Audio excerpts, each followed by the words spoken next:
force be with us. What am I going to sing?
Not too bad. It's lucky. I can't find the string. Nobody sells an individual string. And I haven't bought a whole set of them yet, just to replace one. Okay. I don't know if anybody's watching with us online at this point. Last week, I didn't think anyone was watching, and it turned out there were like 4 or 5 people.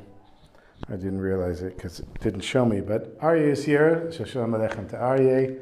And say hi to Katie and Zahava and Avital and David and Shana Batsheva, and of course my mother who watches every week, and everybody else who joins us. Shalom Aleichem to you. We are continuing Be'ezrat Hashem in lesson Lamed. And as I was preparing it, I'm feeling the depth of this lesson, how Rabbi Nachman goes very, very deep, and sometimes you can get lost in the forest.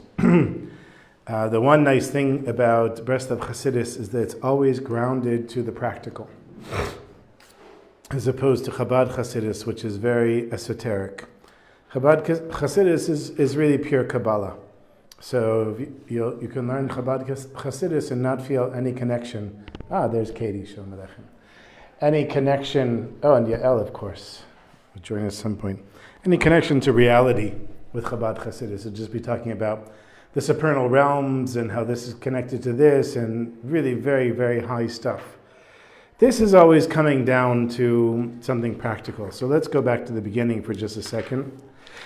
We had this mystical opening, which we have a hint at in the section we're going to learn today, about how do you harvest a garden of knives. And you do it with a donkey's horn. And then the elders of Athens and Rabbi Yeshua ben Chanina have this interchange between eggs and tell me the color of the chicken, and feta cheese and tell me the color of the goat. And that's where we started a lesson. And then Rabbi Nachman said, if you want to understand Hashem, you can only do it through parables in a roundabout way. So if that's the case, you have to have an excellent teacher that can bring things down to a low enough level for you to understand. And then he brought in a passage from the Zohar that talked about curly black hair, and that the curl is the roundabout way that we explain Hashem, and the blackness is the hiddenness of Hashem. And then we were talking about Avraham. So he brought in Avraham early on and talked about Bat Ayin with Avraham, which is the black pupil in your eye, and how even though it's this small black thing, it's through that place that all of the light comes in, You can look at a huge mountain, you can look at a planet far away, and it all comes through that small space there. So at this point, we're getting deeper into the lesson.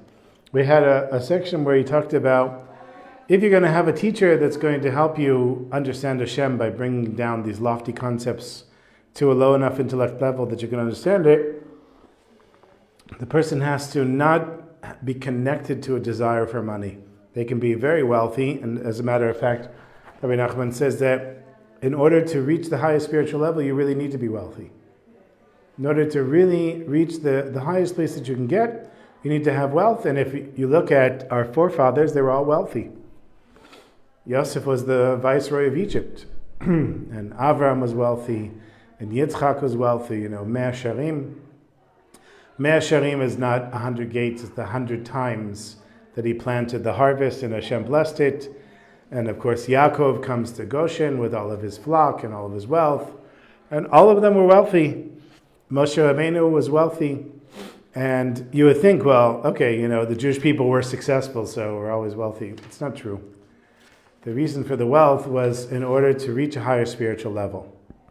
Because a person that's impoverished, they can reach a certain level, and it's a good level, but the ultimate level is to have wealth and still daven to Hashem as if you don't have the money.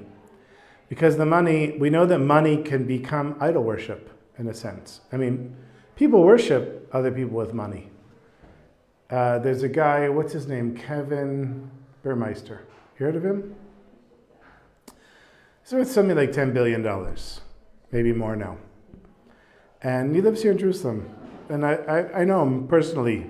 We're not very friendly, but I know him because he's been to Mayanot, and we spent a few Purims together. I'm friends with his brother, who's not a billionaire. And I remember one Purim, I was very drunk, and we were at the Suda together. And I was going around and I was telling everybody what I saw in my vision was what they had to work on. And then I came, and I really had some vision, I could see, this person needs to work on being more confident. This person needs to work on being more internal. And then I went outside to him, he's sitting on a lounge chair outside. I'm like, oh my God, Kevin. He said, yeah, I want to know, what do you think I have to work on? And I remember saying to him, you have to be real. You have to not let the money go to your head. And he was like, yeah, whatever. He didn't like that. And I still think it was true. I think that's the test of everybody, and that's really the reason that Rabbi Nachman says you have to have this wealth. Now, there was a time when Rabbi Gestetner invited Kevin Burmeister, this was many years ago, to speak at Mayanot. He said, I want to invite my friend, he called him by his Hebrew name, whatever it was, Yosef, Kalman, whatever his name was, come up here and he's going to give a Dvar Torah. And I told Rabbi Gestetner, you have to say that he's a multi-billionaire. He didn't say that. So this guy gets up, dressed in t-shirt and jeans and sneakers, and he's in good shape, works out a lot, and he's giving over some total nonsense that nobody wants to listen to. And people are rolling their eyes when is this guy going to get off the stage, off the bima? And finally he gets down, and Rabbi Gestetner turns to me and says, well, that wasn't a good idea. And I said, now imagine if you had said that he was the original investor in Skype, and he sold it to Microsoft for $3 billion, and then he reinvested the money, and now he's worth $10 billion. He's probably one of the wealthiest Jews in the whole world, if not the wealthiest Jew in the whole world.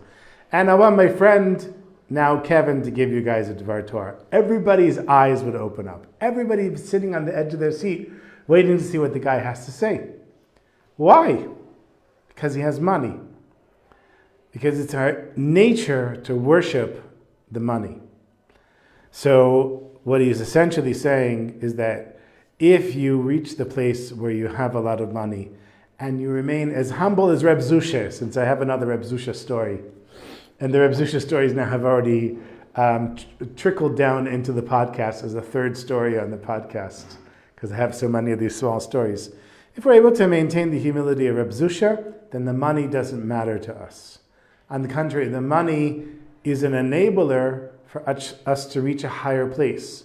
Because instead of me saying, Hashem, please heal my child, I'm going to take my billions and find the best hospital in the world and tell them, heal my child. Now you can take your child, God forbid that they should be sick, take your child to the best hospital in the world and spend all the money you want, but know that Hashem is healing that child and not your money. And that's the test. So he said, so we're breaking this down. He said, you want to have a teacher that can teach you? It has to be a teacher that doesn't have this desire for money. Not money itself, but the desire for money. And then he says, we have this lower level of intellect. We're now on Hey. Like the review that I'm giving. He says, and this is what we talked about last week. We have this lower level of intellect. Into this lower level of intellect, you have to give it energy. And you have to constantly keep it going.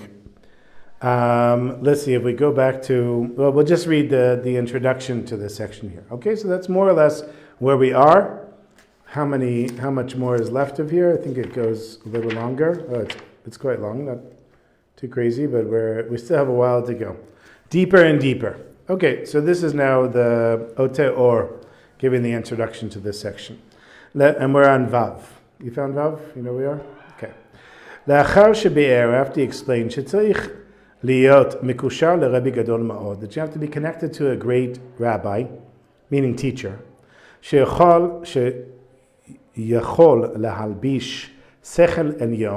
that can enclothe supernal intellect, there's grasping Hashem. So that's the thing with Chabad Chassidus. If you ever sit down and learn Derech Mitzvotecha, for example, of the Tzemach Tzedek, that's one of the hardest things to understand in Chabad Chassidus. I had a chavruta years ago. Remember my friend Ronnie? Little crazy guy? I mean, he wasn't little, he was a big guy, he's a crazy guy. Anyhow, he moved back to the States, I think, last I heard. So he had this thing, he wanted us to learn Derech Mitzvotecha. We opened it up, we didn't understand what we were learning, we were trying to grasp something of it. It was basically, imagine somebody on some drug trip, but they're not on drugs, they're actually a tzaddik that's reaching such a high place that they're practically not in this world and trying to explain in that moment what they're experiencing and what they're seeing. We don't have the tools to grasp it. So that's what he's talking about here. You need a rabbi or a teacher that's going to bring it down, this high intellect, bring it down. L'toch sechel tachton, to the lower level intellect that we're at.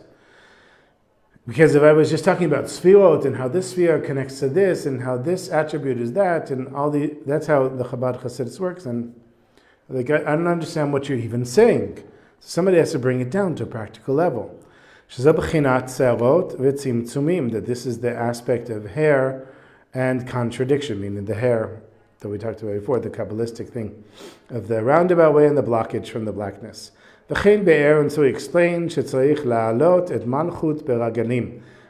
learned last week, that you have to elevate the attribute of Malchut, which is the lowest of the sephirot. You have to elevate it during the Chagim. So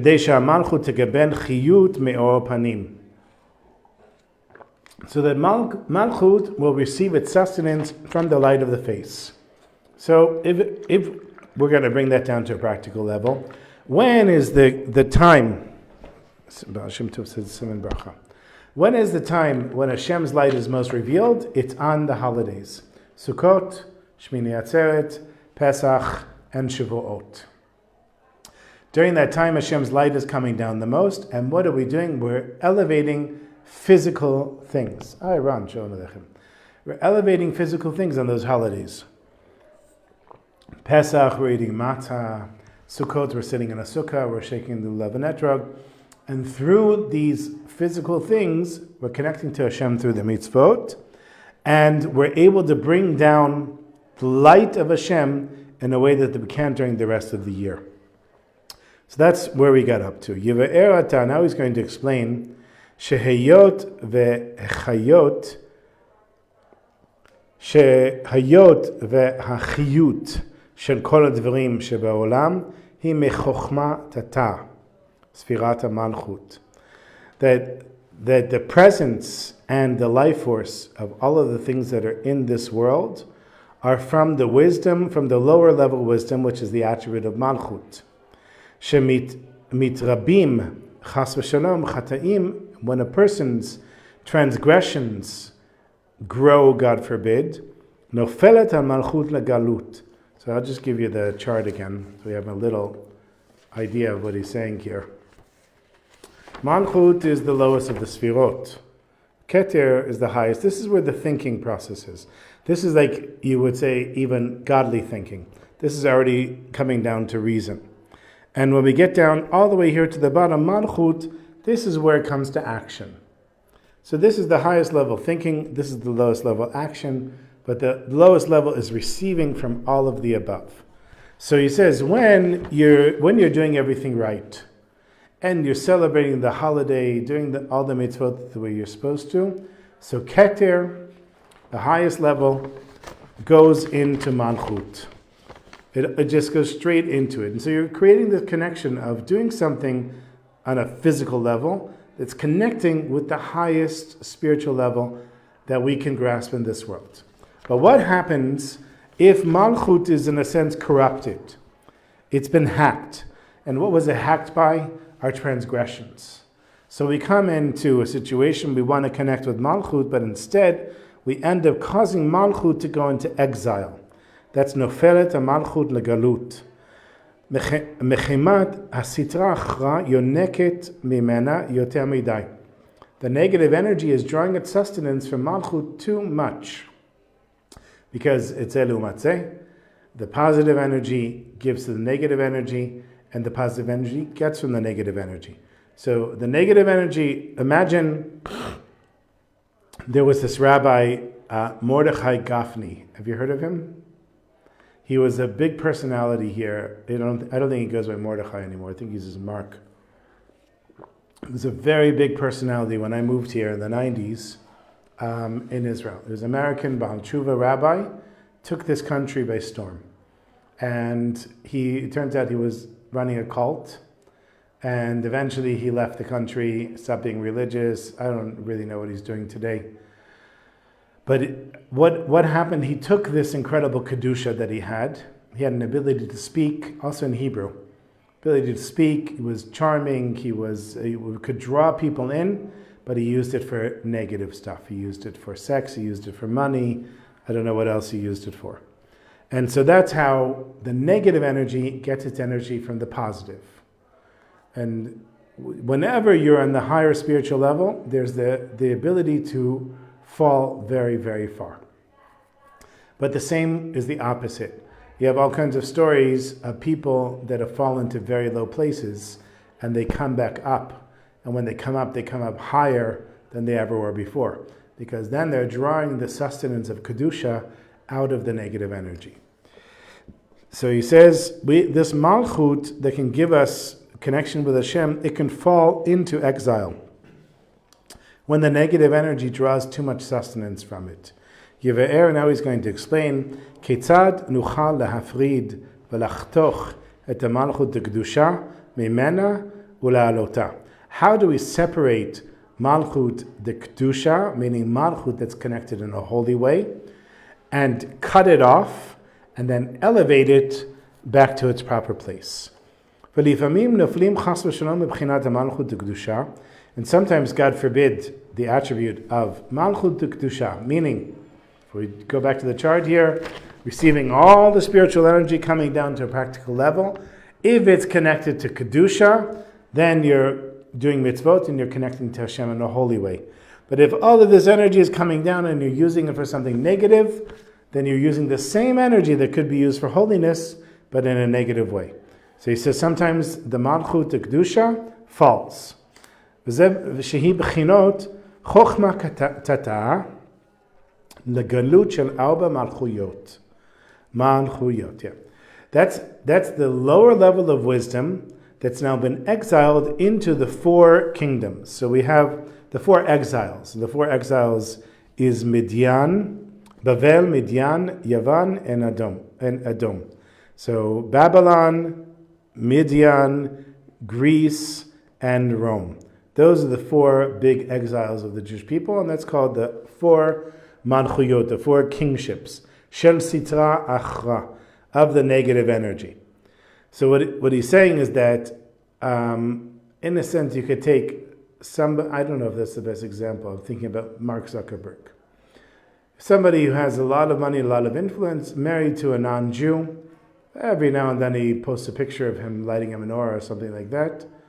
But he's using his power that could be used for possibly bringing Mashiach. I have no idea. Maybe he's on that level. If it were connected in a holy way. But connected in a negative way, it's simply power. Power and influence, but not used for Kedusha.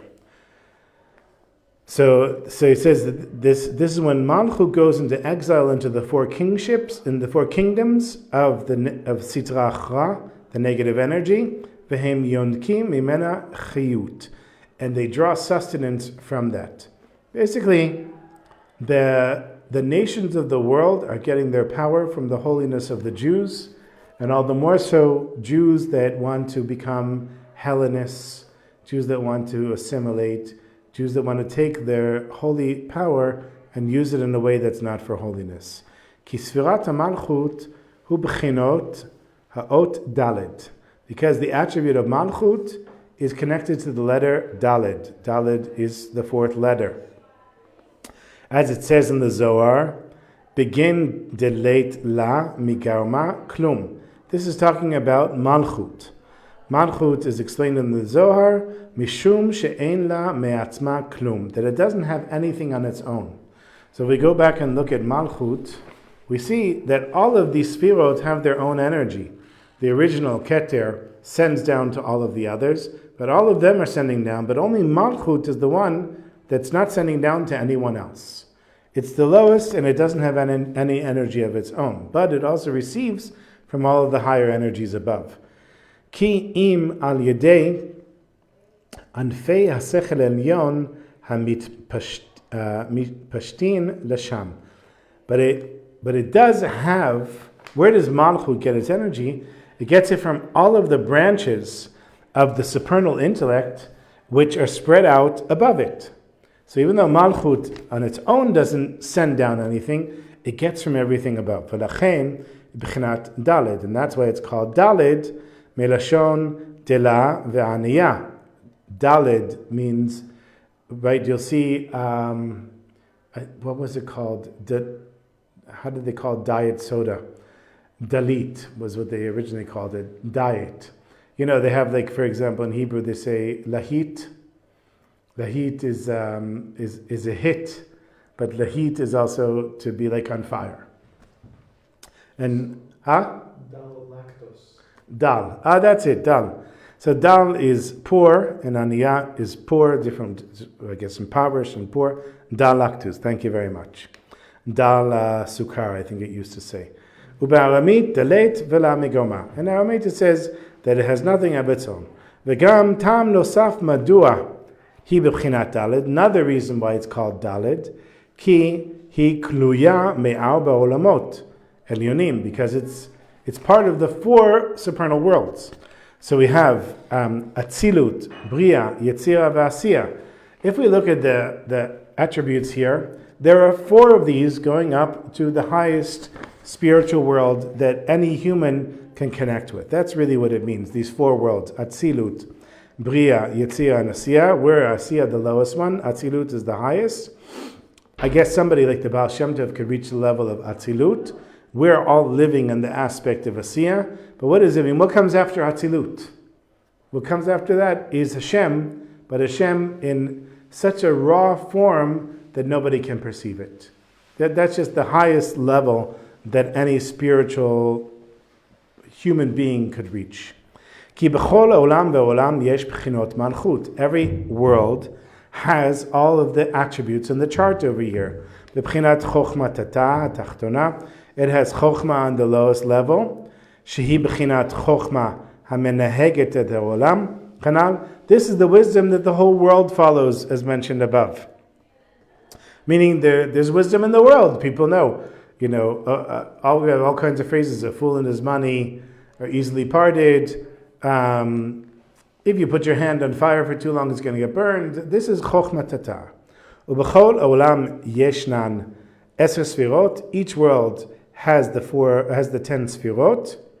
והספירה התחתונה ביותר היא ספירת המלכות. And the lowest of all of them is always מלכות, ולכן היא בחינת ד'. And that's why it's connected to the letter ד'.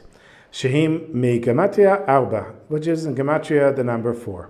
ולכן כנגד בחינת 4, מלכויות שישנן בקדושה. And so this connects to the 4 kingships, which are connected to Kedusha, which are in a holy way. וישנם 4 מלכויות הסטרא אחרא. There are also the 4 kingships that are connected to the negative energy.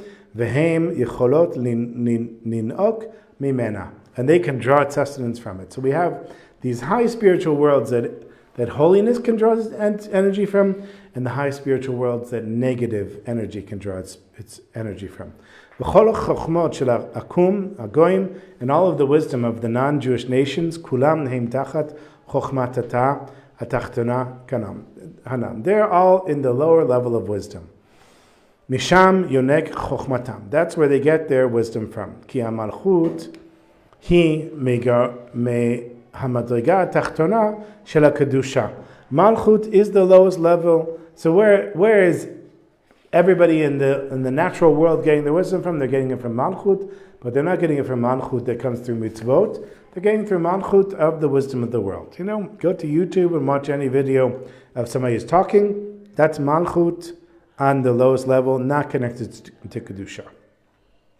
כי המלכות התחתונה של הקדושה, וממנה למטה הם הסטרא אחרא והקליפות. And what comes under the Malchut of Kedusha comes the Malchut of the negative energy and the klipot, which are the husks, which is the physical expression of the negative energy.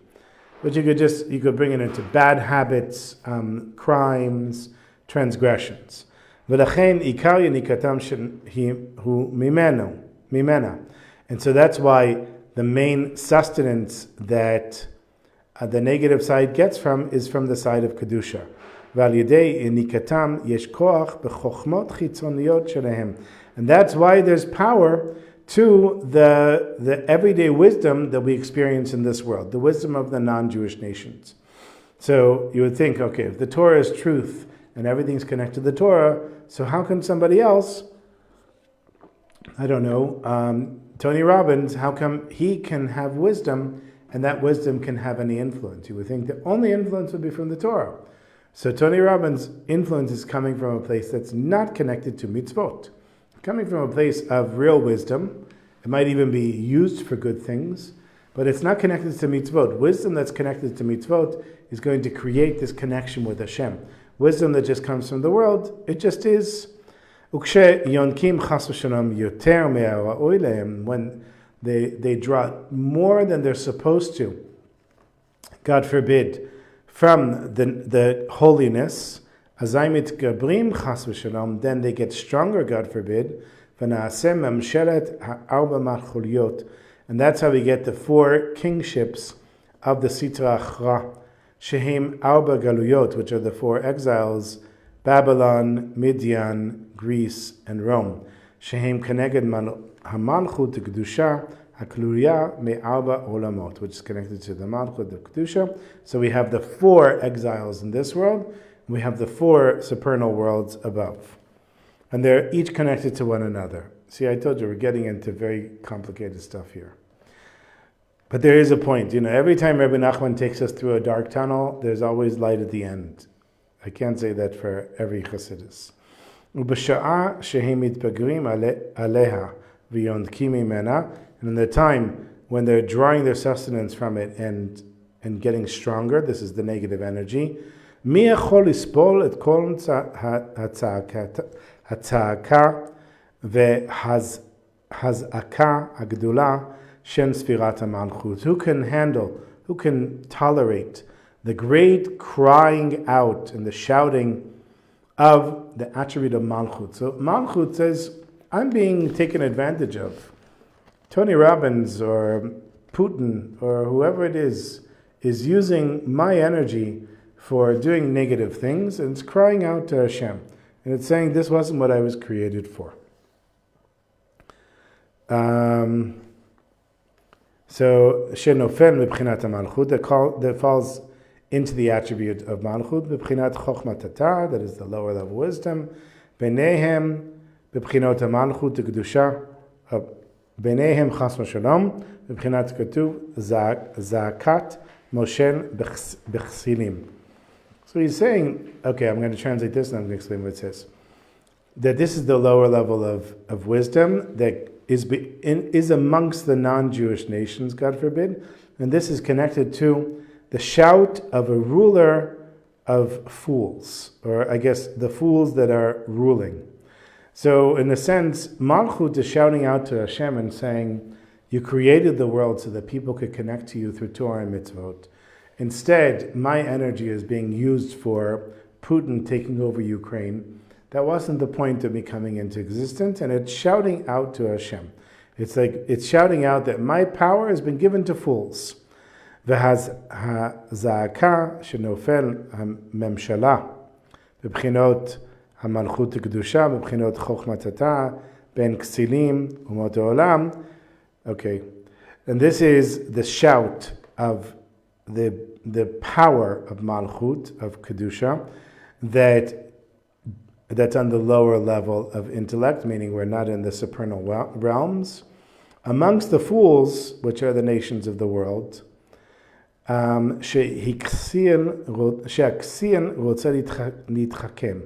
the fool wants to become wise. Wants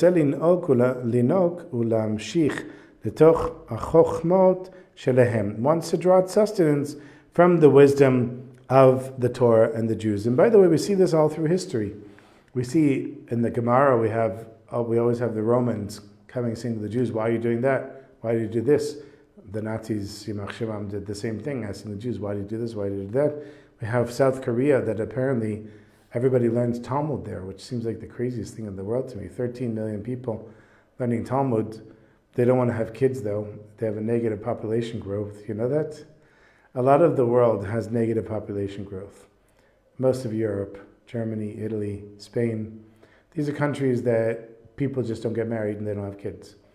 So the population, there's many millions of people and they're not having kids, so there's nobody coming in below them to support them. Not to pay into the tax system, not to even work in the hospitals. They're going to end up with a whole nation full of old people that nobody's going to be there to take care of them, and then they're not going to have anyone to replace them. Okay, just a side note, just to keep us awake. I like to give the side notes. If Eliana was here, she'd say, oh, I'm going to get 100 in my class because of what you just said to me. She said to me yesterday, what happened in California with the fires? By the way, I saw a meme, maybe you saw it. It was a burned pizza. And it said, I'm never having California pizza again. So I was explaining to her that there's two sides of what happened with the fires. One side said that it's all woke and they were trying to save some fish and they emptied the reservoirs. The other side says that the system wasn't made for a wildfire and they couldn't handle it, whatever. Okay. So we have the non-Jews, this is how I got off on this little tangent here, the non-Jews that are drawing sustenance from the Jews, and they always want to know, why do you Jews do this, why do you Jews do that? And also we have it here in the Middle East, that our enemies want to be friends with us because they say, how did you guys grow vegetables in the desert? How do you guys make technology that nobody else can figure out? How did you blow up those beepers? Those are the things that they're coming to us for. Now, on the highest level, we would be keeping Torah and mitzvot, and people would be coming and asking us, how do we reach the spiritual level that you Jews are at? But we're not there yet. So we have these pchinot, we have these connections to these things. So it's like the Jewish people are putting out some light. It's not always the light of the Torah. It's the light from Jews in the land of Israel, and that's creating people that want to come and learn from us and want to connect with us. And that's Malchut to Kedusha, on the lowest level. Malchut, when it's used in the wrong way, would be Nazi Germany, for example. The incredible suffering and death in that period could have been the incredible life force in the opposite way. And so Malchut shouts out and it says, I'm being used by fools.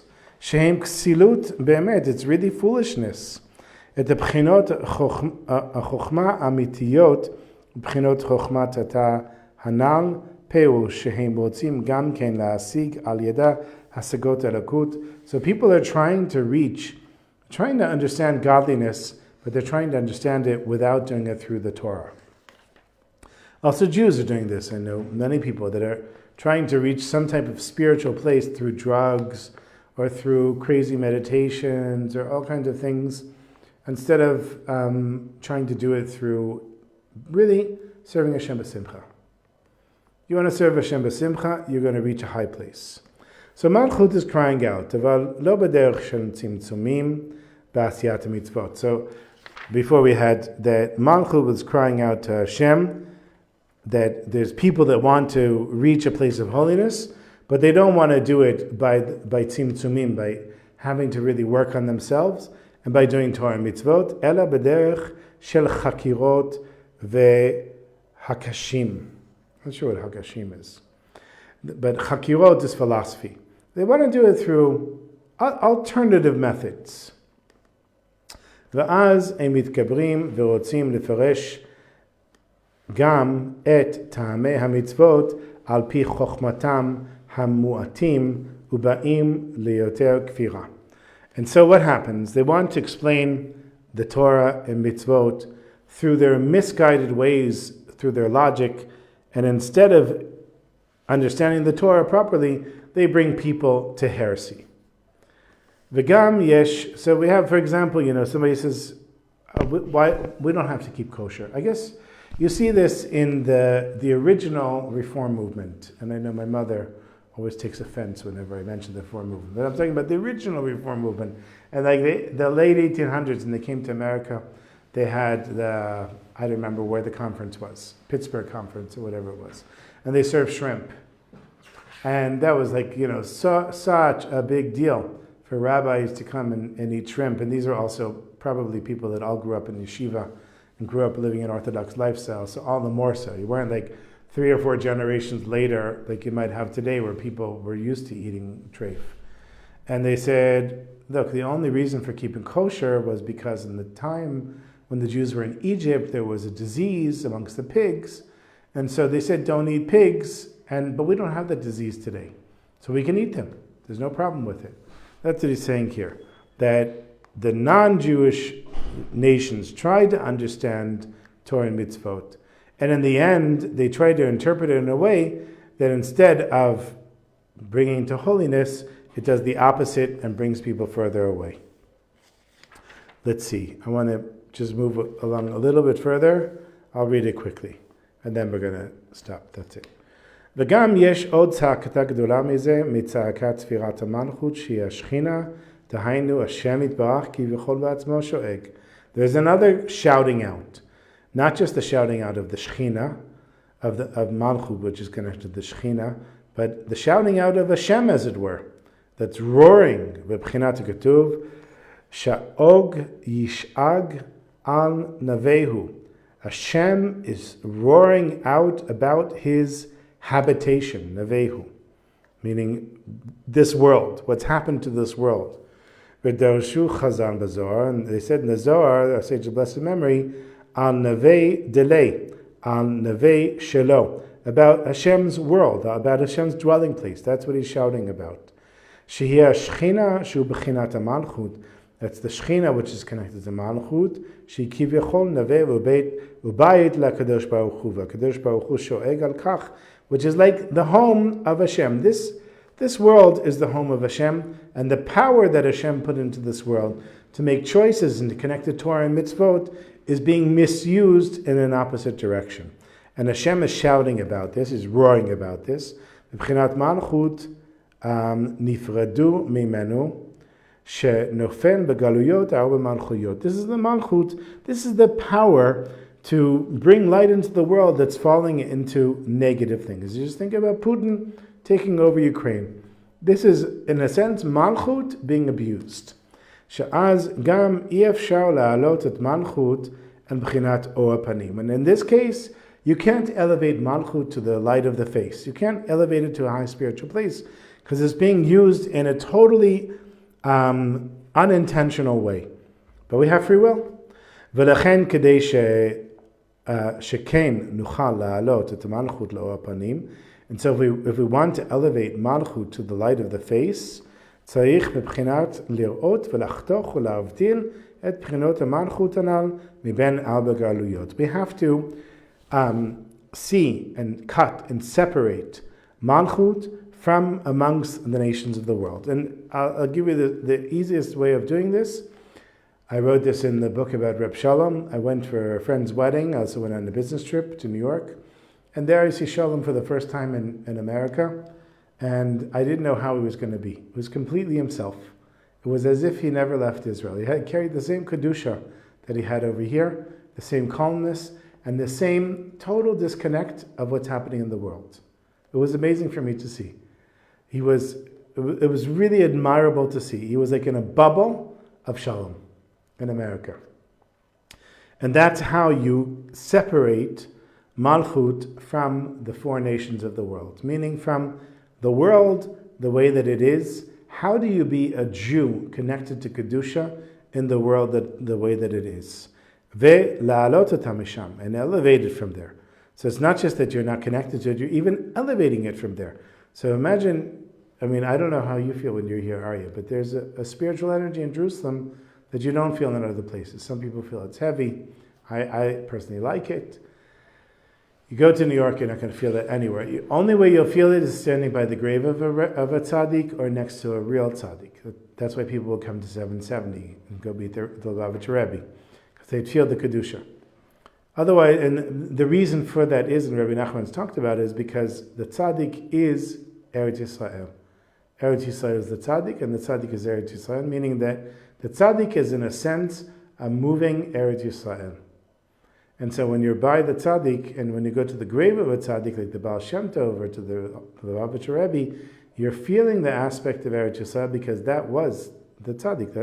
That was what they represented. Okay, I see we're getting late in the time, so I'm going to come back to here.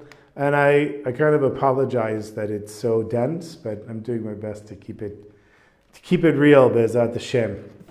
What are you going to do? After this, I have some other lessons planned, maybe not such long ones. This one I started, I didn't know how far we were going to go, like how deep it was going to go. Just started off, I'm like, oh, that sounds interesting. Let's learn that. And since I have the Otei Or, I figured, okay, I can learn anything with the Otei Or. Okay, here's a very short story about Reb Zushe. Thanks to Yael, looking up all these stories. At this point, I have 2 AIs on my screen. I use them all the time. It's really crazy. Before I didn't touch the stuff. Now, ChatGPT, I'm using it all day, asking it questions, Now, I'm learning something for this thing that I was telling you about before. That's my teacher for understanding things and learning new ideas and saying, well, would this work and would that work and what do you think about this and what's out there already? It's quite amazing. So now I have like a little thread in ChatGPT. Find me another Reb Zusha story that doesn't show up above. So it always starts off with the same story. I said, nope, you already gave me that one. Oh, you're right. Okay, I'll find another one. So I found this one. Then I have Claude. Claude is another, LLM they call them, large language model. It's much more sophisticated than ChatGPT. It doesn't have all the features of it, but the language is really something. I'm using that to edit my books. So I now have trained it to rearrange the story and give it a little bit more depth. And I've learned how to use them. Like you have to create guidelines and you have to have a project and tell it to refer back to the project and check the guidelines. Did you do it according to the guidelines? And it's amazing. And it pops it out. So that's the story we have here. So a little story about Reb Zushe and the Maggid. And you know they're buried next to one another. The Maggid of Mezrich, and right next to him is Reb Zushe. And the Maggid passed away in 1772. Reb Zushe passed away in 1800. And every year the Maggid of Mezrich would light the Chanukiah. And all the Hasidim would come, and amongst them was Reb Zushe, who everybody knew that Zushe was a tzaddik. And they knew that he was humble, and that he was pure and honest. And for several years, the Maggid always gave Reb Zushe the shamish, and asked him to light the candle of the Chanukiah. I'm guessing the first night, didn't say here. One year, Reb Zusha approached the Maggid to light the Chanukiah, as he had done every year, and the Maggid stopped him and said, this year, someone else is going to light the Chanukiah. And in that moment, everybody could see Reb Zusha's face, the color change in his face, and he had a real look of worry. And immediately, he started looking at himself and thinking, what did he do? What had he done to take this honor away from him? And after they'd finished lighting the Chanukiah and all the Hasidim were going about their way, Reb Zusha goes to the Maggid, his eyes filled with tears, and he says, Rabbi, what did I do to lose the honor of lighting the Chanukiah? And the Maggid looks at his beloved student with deep affection. And you know, the Maggid for sure had real deep affection for Reb Zusha. What an amazing thing to have a Talmid like Reb Zusha. And he says, Zusha, it wasn't because you did anything wrong. In fact, it was because you're so humble and not concerned about yourself that made me choose someone else this year, because I wanted the Hasidim to see what it's like to accept a change with grace and humility. So I wanted the Hasidim to see, how does Zusha deal with being a little embarrassed and getting something that he didn't accept. And what happens next is that Reb Zusha accepted the words of the Maggid with his humility, and he understood from the depths of his neshama that every situation is an opportunity for growth and learning. Be'ezrat Hashem. So there Reb Zusha thought that he was being, snubbed by the Maggid, but really the Maggid was saying, I wanted everybody to see how somebody deals with being snubbed by you. And I guess it's kind of a lesson for us, Be'ezrat Hashem. Sometimes things don't always go the way that we want, and Hashem is saying, I want to see what it's like when things don't go the way that you wanted, and you be an example for me, for showing how to stay b'simcha and have emunah despite it. Be'ezrat Hashem. But things should go well for us. Be'ezrat